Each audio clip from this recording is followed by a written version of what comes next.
Okay, let's get out to the Locked On Hornets live. Live with us, Matt Rochinski, Director of Interactive Media for the Charlotte Hornets. He also hosts Live at the Hive, 6 o'clock p.m. every game day on Hornets.com. Welcome in, Matt. Thanks for joining us here on Locked On Hornets. Thanks for having me, guys. Glad to be on. Well, tell our viewers and our listeners first about what you guys have done with Live at the Hive this year. I know you've added some people as well. Yeah, we've added a new co-host in Taylor Cunningham, who we brought over. She had done some work at NC State and with the Seattle Seahawks before, and she's been doing a tremendous job for us. What we do is we do a half-hour kind of pre-game show that runs online on Hornets.com on the Hornets mobile app, and we break down pretty much everything that you see that's been happening with the Hornets, from previous game previews to things we're hearing in practice to commentary from coach. And we always bring on a guest who's with the opposing team, whether it's an opposing beat writer, somebody from the website from the other team, just to get a take on what the opponent is looking forward to doing against us on any given night. So it's really a great kind of show that we've put together, and started off as a 10-minute show last year, and we've expanded to a half hour and giving fans hopefully complete coverage of what they want from their Hornets. It really is complete this year, Matt. I love the highlights, you guys, and you guys kick to interviews that you do with the players and with Steph Reddy and some of the TV crew. And then I saw as well you like to bring on some of the opposing team beat writers as well, and that's such a cool thing. Take us through your game prep and what you focus on during the game as well. Most of our game prep, obviously, our game coverage, we like to say we have complete game coverage starting at 10 o'clock in the morning, when shoot-around starts. We film a couple of interviews afterwards. One of those is obviously our FanDuel Fantasy Challenge. You got to give props to the sponsor, in which myself, Steve Martin, and Aaron Gradwell, who's our social media senior manager and does an excellent job in our social space, where we give our FanDuel picks of the night. It's usually Kemba and Nick, and the last guess is always kind of our value pick.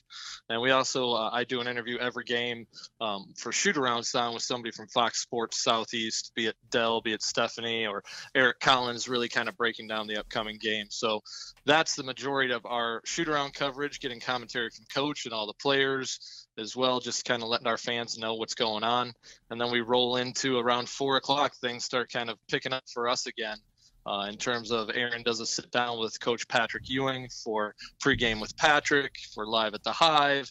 We've got complete coverage on all of our social media outlets. We do a tremendous job on, Instagram, Twitter, all of those things, including Snapchat. Our Snapchat stories during the game they're pretty entertaining to watch.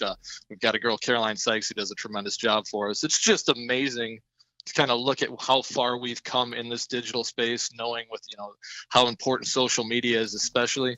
We went from a one-person staff as recently as 6 years ago, and now on game nights, we've probably got about a 10 to 11-person staff covering the game completely. Me, I'm the boss, also writing stories and helping manage the Twitter account. So a little bit of everything that we're doing over there. Yeah, we're watching some footage right now from Live at the Hive here on Locked On Hornets. Just a great job what you guys do there. Matt, by the way, if you're on YouTube right now, you can submit questions live to us for Matt Rochinski, Director of Interactive Media, Charlotte Hornets. Let's kick back to this Washington Wizards game. A tough game for the Hornets. They can't extend that winning streak, and it looked like they kind of got away a little bit from some of the things that made them successful, guarding some very tough guard tandems in Portland's C.J. McCollum and Damian Lillard, and then, of course, DeMar DeRozan and Kyle Lowry did a great job there. Struggled a bit, though, with John Wall and Bradley Beal. Yeah, we were saying on Live at the Hive earlier before the game, who made this schedule for us? Right. Because it was a gauntlet of the NBA's best backcourts, and the guys did a tremendous job against Portland and Toronto.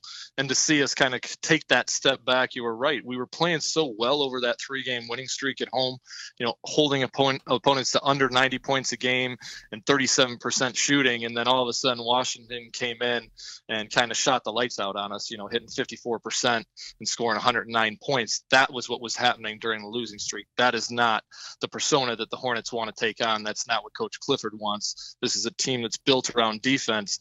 And we've seen all season long, this team tends to really kind of get off to some slow starts, but has the capacity to bounce back. It wasn't the case last night, obviously, when you've got two first and second quarters that were 30-point quarters, followed by a 29-point fourth quarter. That's the last thing you want to see happen as a Hornets fan, is they kind of pulled away after we had gotten the game within 5 points. So it was a disappointing loss. I know the guys were really hurting in the locker room by it afterwards. You could see it in their faces and just their demeanor, because they had come so far. It would have been nice to take a 4-game winning streak into this matchup tomorrow night with the Golden State Warriors that I'm sure every Hornets fan is looking forward to. And I don't think there's any tickets really available left for this one. If they are, they're going to be upper level, but it's going to be one heck of a crowd tomorrow night, and hopefully the guys can bounce back. Yeah, national media in town for this game, Matt. How does your world change when ESPN rolls into town? We asked this to Chris Kroger as well, who does a lot of pregame stuff for the Hornets. How chaotic does it get when national TV rolls into town? Well, national TV rolls into town. They definitely want to get as much information as they can, get as much access as they can. Thankfully, our PR staff, those guys led by Mike Cristaldi over there, do a tremendous job. Brian Travis, Mike Cristaldi, Danny, all those guys are doing an absolutely phenomenal job in terms of kind of balancing and making sure we still get everything that we need to get. We're not kind of hamstrung by them at all. It just eliminates the local broadcast, puts on the national broadcast. Every once in a while, we might be able to grab one of those national TV broadcasters or a sideline reporter to bring on live at the Hive. We're efforting to do that right now, and we'll see if that works out. But in terms of what we do and what we bring the fans on a game-to-game night, whether or not we're on national TV or not, doesn't matter to us. We're still going to provide the same great coverage. Matt, we're 45 games into the season, and in a lot of these losses, Clifford has talked a lot about the individual defense. At this point in the season, do you have any indication or feel like there's a chance that guys can become better individual defenders to where this team could possibly get to top 5 defensively? I think they can. I think it's just going to take a lot of effort on our part. We've seen Kemba. We can start there, with the point guard. Kemba was tremendous offensively and defensively early on. When we hit this kind of rough patch, pick and roll defense has been a little bit of a concern for us. But he's shown the capacity to do that. He's shown that defensive intensity and the ability to really challenge opposing team point guards. I think he's just kind of stumbled a bit. But when a team starts kind of slipping and sliding, obviously it hurt us when injuries have killed us at certain points in time over the year. During that losing streak, not having Nick for a couple of games, that's been huge. The thing I was most disappointed in, honestly, when I was looking at it from, somebody who's covered this team for 12 years is, Michael Kidd-Gilchrist started off great, and then it seemed like he hit a little bit of a hiccup himself and wasn't really doing what we needed him to do consistently on defense, because so much of what we do really hinges on him and Marvin Williams. Marvin's really the unsung hero on defense for the most part, but to see Michael Kidd-Gilchrist really step up his game over the course of the last 5-6 games and play the way he has been playing defensively, shutting guys down. Last night was a little bit of a tough stretch, but it was tough on the entire team. It was just one of those kind of games you look at and you go, you're going to have those games. But it's great to see the way Michael's been playing over the course of these last 5 games or so. If he can consistently do this throughout the rest of the season, I think it's really going to turn the tide for this team, because he brings so much to the team in terms of his defensive intensity and how much they kind of pick up on that and kind of roll with that kind of momentum when he's out on the court. And David, on the morning shows, we've been wondering about maybe what was behind some of those issues defensively for MKG. Yeah, Matt, we were just curious. I mean, because you look at the career, obviously he hasn't been able to play, an entire season really since maybe his rookie year, but really it's been jumbled up, right? So this stretch of give it 40-plus games is really the longest he's been able to go his entire career, and that's a difference when you have you're getting your seasons chopped up. Do you think that has any legitimacy to it? I mean, it seems like he hit a little bit of a wall and he's rebounded a little bit lately. I don't think that you're off at all in that regard. I mean, when a guy hasn't played an 82-game season yet, hasn't really missed a game this season due to injury, he's the type of guy, he's got the energy. He's a young kid, but this does become taxing. It gets taxing on the legs, all the flying back and forth cross country. All of these things really start to weigh on you, and we often forget just how young this guy is. Yeah. I mean, he's still only a 22-year-old kid, which is absolutely amazing for as long as he's been in the league. That's definitely something that I think could have happened to MKG. He's much like Kemba Walker in the fact that I have never been around 2 athletes who hate to lose as much as those two guys hate to lose. They take losses personally. And I think Michael was really hard on himself. And when he started to kind of hit a little bit of a slide there, I think it really got him down, and he was working to try and get his way out of it so much that he had to stop being so hard on himself. And you know that coach is out there telling him, just go out and play your game. Do what you do. Don't over try.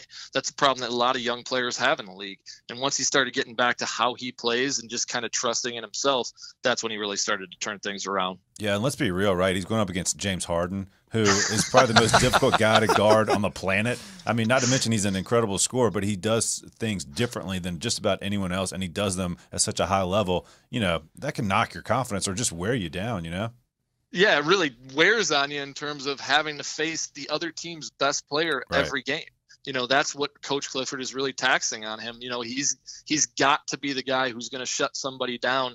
Not necessarily, we're never going to hold any of these guys scoreless, but at least try and keep them underneath their averages and force the team to have to look other places to try and create offense. And when you're sitting there going, okay, tonight you've got James Harden, then we're going to follow it up with Damian Lillard. We're going to have you guard from time to time, or CJ McCollum, and then you roll into DeMar DeRozan. This is no stretch. I mean, it's absolutely insane.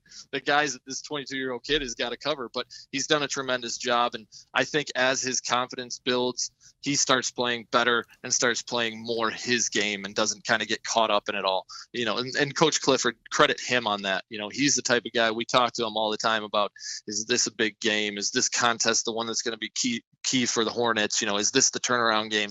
And Coach Cliff will tell you, he looks at every single game, doesn't matter the opponent, doesn't matter when it is in the season, if we're on a winning streak, losing streak, he wants to see the same type of intensity every single game, and that's what he's expecting out of Mike. Well, I just heard from Tony Allen, who is one of the best defenders in the NBA. Someone asked Tony about his defensive prep for an individual assignment, and he said that he gets about 5 minutes supercut of the guy he's going to guard. And I can't imagine it's too much different for other players around the league. So you pile on the fact that he's playing these elite players or defending these elite players night after night. Plus, you know, it's just tough when you're playing every other night to properly scout these guys. So it is, I'm sure there's a lot of in-game adjusting that happens at the beginning of the game. Matt, I'm really curious about this because we've seen individual guys struggle with different things. MKG, Marvin Williams with his shot, Frank Kaminsky with his defense, and we've seen some improvement in those areas.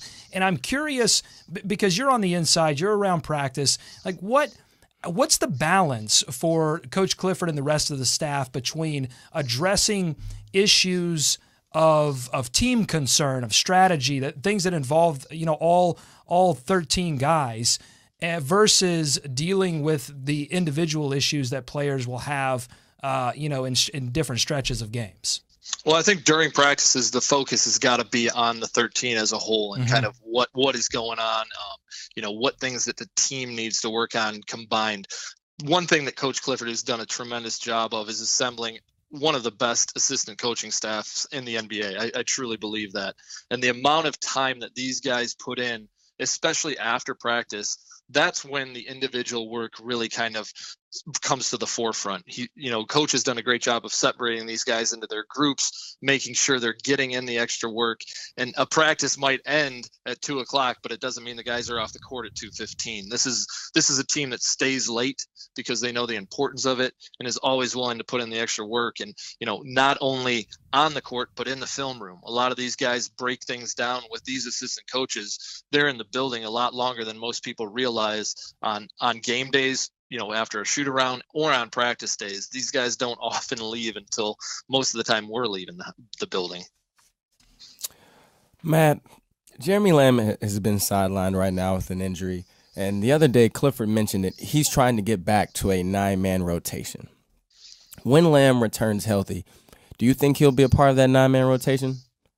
I think the way you're looking at it, he almost has to be, because, he's one of those guys that brings so much versatility to this team. You've got Marco Bellinelli coming off the bench on that wing spot, but we really need that solid kind of 3 guy who can guard good players on the perimeter, but also can guard people who like to attack inside.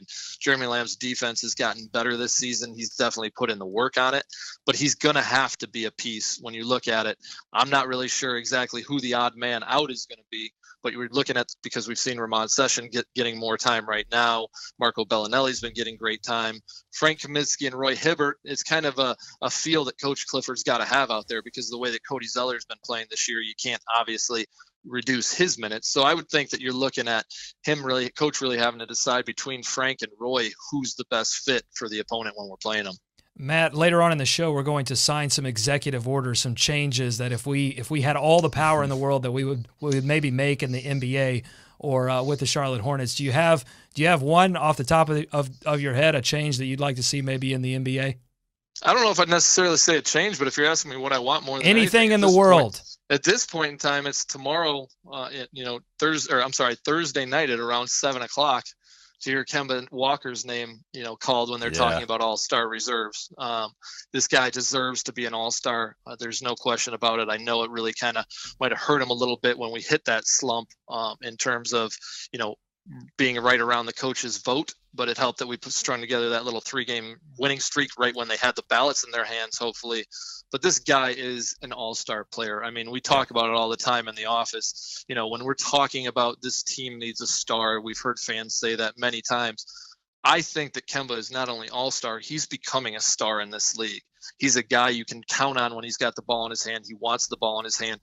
And the things that he's done this season with being double teamed, being trapped, all these things, he's not let it affect him and continued to play at an extremely high level, which is a lot for a guy like Kemba to take on. But because of the type of person he is and how competitive he is, I think he deserves to be an all-star. So there's my executive order: get Kemba in the all-star game, especially after all that Walker Charlotte Rangers stuff we put together. That was some good stuff. We want to make sure that we can follow through with it. Let's make it happen. I've got my badge on right now, Matt. Are you wearing the hat? Always. I think okay. I wear it all the time. He wears it to bed. My wife and 5 kids think I'm crazy, but hey, who cares? That works. All right, well, we'll get you out of here on this. Give us a preview of what's coming up on Live at the Hive for this Golden State Warriors edition. Well, obviously, we're going to be talking to Coach Clifford. We'll have Coach Clifford's pregame from shoot-around. We'll have shoot-around sound covered. As always, myself and Taylor will be on. Like I said, we're currently trying to get somebody from ESPN on if we can. If not, we'll have somebody from the Golden State Warriors joining us just to kind of talk. I think there's some guy named Curry that's from the Charlotte area that people want to hear about. So I think we'll probably be talking a little bit about him, but obviously what it's going to take for the Hornets to get back on track and get back on the winning track.